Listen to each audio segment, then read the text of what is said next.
ये कहानी एक ऐसे लड़के पर आधारित है जिसे अपने ब्रेकअप के बाद टाइम को स्टॉप करने की सुपर पावर मिल जाती है और फिर इस सुपर पावर का इस्तेमाल करके वो लड़कियों के साथ क्या क्या करता है, ये हम इस एक्सप्लेनेशन वीडियो में जानेंगे। मूवी की स्टार्टिंग में हम बेन को देखते हैं जिसका अपनी गर्लफ्रेंड से ब्रेकअप हो जाता है। जिस लड़की से उसका ब्रेकअप हो रहा था उसका नाम सुजी है। वो उसकी पहली गर्लफ्रेंड थी। उसके साथ बिताए गए हर पल उसे याद आ रहे थे। वो सोचता है कि आखिर उसका ब्रेकअप कैसे हुआ। बेन के फ्रेंड का नाम शोन होता है। वो उसे समझाने की कोशिश करता है कि उसे एक बेटर ऑप्शन मिल गया होगा और इस वजह से वो उसके पास चली गई। उसके बारे में तुम्हें ज्यादा सोचना नहीं चाहिए। तुम किसी हॉट सी लड़की को डेट करो, फिर सूजी को जलन होगी और फिर वो भागते हुए तुम्हारे पास वापस आ जाएगी। शोन का लड़कियों के साथ एक्सपीरियंस बहुत ही घटिया था। हर लड़की उसे मारकर चली जाती थी, इसलिए उसका घटिया आइडिया बेन नहीं ले सकता था। बेन आर्टिस्ट बनना चाहता था। जब भी उसकी ड्राइंग क्लास होती थी तो हमेशा वो लड़कियों की ड्राइंग बनाता रहता था। हमेशा उसे सूजी की याद आती रहती थी। एक रात वो उसे कॉल करता है और उससे पूछा कि क्या हम फिर से एक साथ रह सकते हैं। सूजी ने उसे मना कर दिया। वो दिन रात अपने बेड पर ही पड़ा रहता था। सूजी के जाने के बाद जैसे उसका ऑक्सीजन ही चला गया था। धीरे धीरे उसकी नींद भी चली गई। उसने सोने का बहुत ट्राई किया लेकिन वो सो नहीं पाया। वो रोज टाइम पास करने के लिए अलग अलग चीजें ट्राई करता था और फिर भी उसका टाइम पास नहीं होता था। एक रात वो ग्रोसरी लेने के लिए जाता है। वहाँ पर वो नोटिस देखता है कि उन्हें काम करने के लिए स्टाफ की जरूरत थी। बेन को नींद नहीं आती तो 8 घंटे बिताने के लिए यहाँ पर जॉब कर लेता है। वहाँ के जब मैनेजर को उसने देखा तो वो मैनेजर पहले फुटबॉल का प्लेयर हुआ करता था, लेकिन अब यहाँ का मैनेजर है। ये देखकर बेन रियलाइज करता है कि लाइफ इसी तरीके से बहुत फास्ट गुजर जाएगी। इसके लिए कुछ कर भी नहीं सकता। बेन के साथ एक लड़की काम करती थी। उसका नाम शेरोन था। बेन नोटिस करता है कि उसका मैनेजर शेरोन के साथ बहुत ही अजीब तरीके से पेश आता है। शेरोन को वो बहुत ही घटिया लगता है। बेन जॉब के टाइम कहता है कि यहाँ सुपरमार्केट में टाइम बहुत धीरे धीरे चलता है। इसको फास्ट करने के लिए हम एम्प्लॉइज अलग अलग चीजें करते हैं। हर एक का अलग अलग जुगाड़ है। जैसे शेरोन कभी भी टाइम नहीं देखती। जब वह टाइम देखती है तो टाइम बहुत धीरे धीरे चलता है। इस वजह से वो घड़ी कोकवर करके रखती है। यहाँ काम करने वाले उसके 2 फ्रेंड पेरी और मैट भी हमेशा एक दूसरे के साथ गेम खेलते रहते हैं। कभी ये शॉपिंग मॉल में रेस लगाते हैं तो कभी लड़कियों के सामान में कुछ अलग ही चीजें रख देते हैं। इसी तरीके से हर कोई टाइम पास करता था, लेकिन बेन कहता है कि मेरा तरीका कुछ अलग ही है। जब उसका ब्रेकअप हुआ तो उसके लिए टाइम गुजारना बहुत ही मुश्किल हो गया था, जिसके बाद उसमें एक सुपर पावर आ गई। यह सुपर पावर टाइम को स्टॉप करने की थी।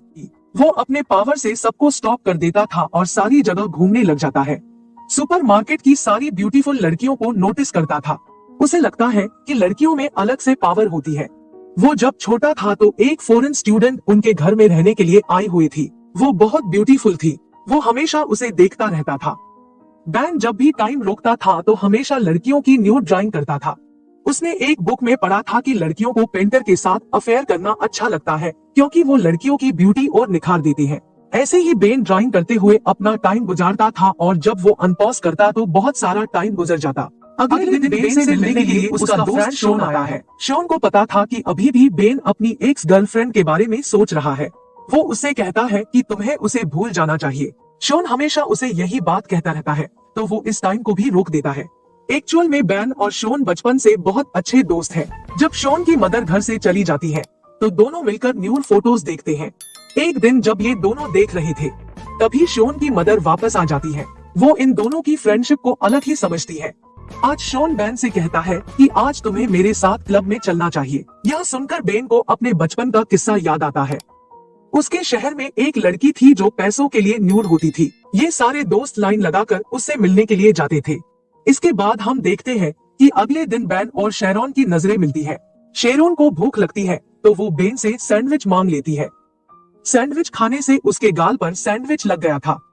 जैसे कि फिल्मों में होता है, यहाँ एक रोमांटिक मोमेंट बन जाता है। यह मोमेंट बेन खोना नहीं चाहता था। उसे फ्रिज करके रखना चाहता था, लेकिन शेरोन वहाँ से चली जाती है और वो कुछ नहीं कर पाता। उसे अच्छा लग रहा था कि वो अब सूजी को भूल रहा है और अब वो शेरोन को लाइक करने लग गया है। उसके दोस्त डिस्कस कर रहे थे। मेंट कहता है कि आज मैंने शेरोन को डेट के लिए पूछा था। मेंट इसके लिए बहुत एक्साइटेड था पर बेन को बहुत बुरा लगता है। बेन उनसे कहता है कि हमेशा मेरे साथ ऐसी चीजें होती रहती है। मैं जिसको भी लाइक करता हूँ वो उससे दूर चला जाता है। वो जब छोटा था तो वो अपनी टीचर को लाइक करता था, पर टीचर के साथ कुछ भी हो नहीं सकता था।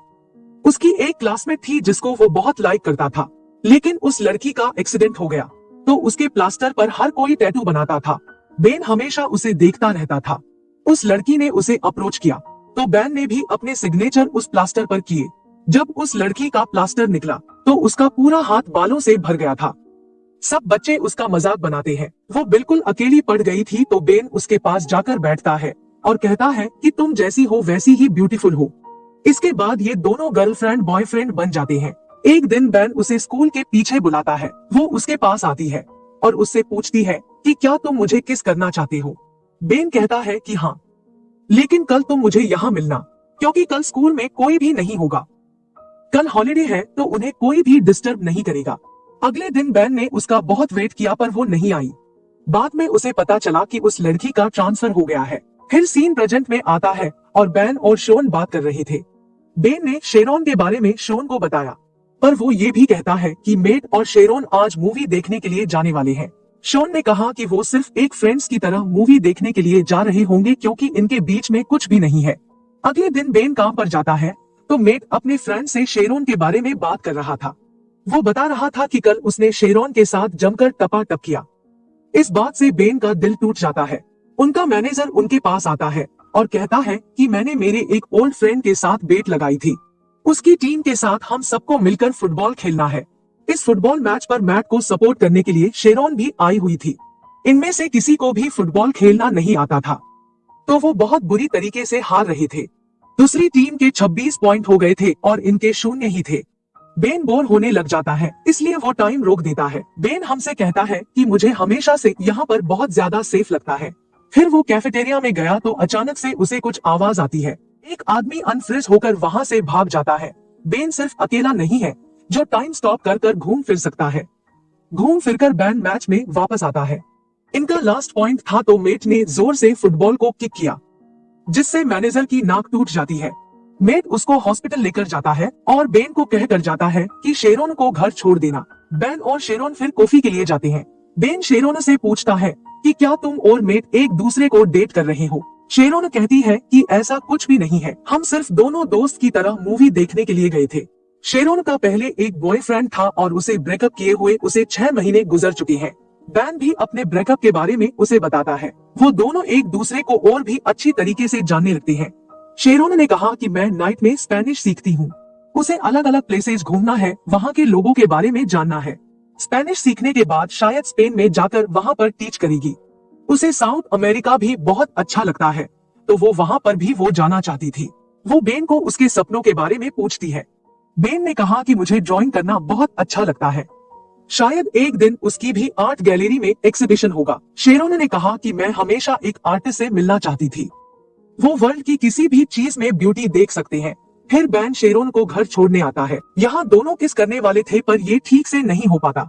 अगले दिन मैनेजर अनाउंस करता है कि उसका बर्थडे आने वाला है, तो सबको उसके घर पर पार्टी के लिए आना पड़ेगा। शेरोन फिर बेन से पूछती है, क्या उस रात तुम मेरे साथ चलोगे। बेन इसके लिए हाँ कहता है। मैनेजर ने बेन को बुलाया, कहा कि बर्थडे पर एक सरप्राइज भी होना चाहिए, इसका इंतजाम तुम करोगे। बेन को पता नहीं था कि वो कैसे करेगा और वो शोन की हेल्प लेता है। शोन को इन सब चीजों के बारे में बहुत अच्छी नॉलेज होती है।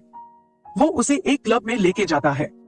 वह एक लड़की से बात करता है और उस लड़की ने कहा कि मैं उस रात बहुत ही बिजी हूँ, मैं मेरी एक फ्रेंड को वहाँ पर भेज दूंगी। कल रात के बाद बेन को हर जगह पर शेरोन ही दिख रही थी।